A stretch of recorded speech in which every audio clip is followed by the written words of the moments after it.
Thank you for listening to this audiobook. This is The Villain's Allure, written by Nora Kensington and narrated by Google Play auto-narrated voice, Michelle.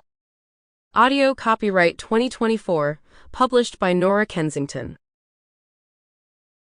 Chapter 1. What's happening? Mom? Jew? The words swirled in the air, stumbling, disintegrating before they formed coherent sentences. Mom was hastily throwing clothes into a cloth bag. Lying with her feet tangled in the sheet, Juno wrapped her arms around her belly, crying. The scene that would shatter my dreams and transform me into someone else, the one who would live the before and after of my existence, moved forward relentlessly before my catatonic eyes. Didn't I tell you to stop playing with your brother in Samir's room? Mom scolded, disturbed, as she saw me enter with hesitant steps, her powerful voice cutting the air in my ears like a sharp razor. She had that look again.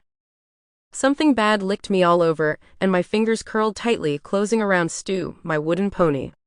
The burning in the palm of my hand, however, was nothing compared to the growing pain behind my eyes. I blinked hard. Several times. I needed to find coherence between what I saw and what my brain was processing. The windows were closed, but it was the sense of urgency that surrounded everything like a heavy cloak, muffling the environment and my emotions. There was so much more than fear distorting the faces of the two women I loved most in the world. Secrets. And what was blatantly happening? An escape. Why, you were leaving? Without me. The understanding, too heavy, fell from my lips. For your safety, she explained, her breath heavy, as if it pained her to say such words. Would it be as strong as what I felt in this moment? Because something suddenly twisted with such fury in my chest that I was certain hearts could be literally shattered.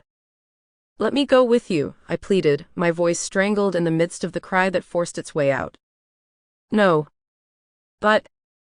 No. Mom thundered, and I shrank back. Don't insist.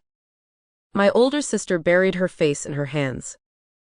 I squeezed Stu against my chest. At least him I could hold on to. But the tears. Stop it, Nailah. How many times have I told you that crying is for the weak? She demanded, uncontrollably, while holding her head in her hands.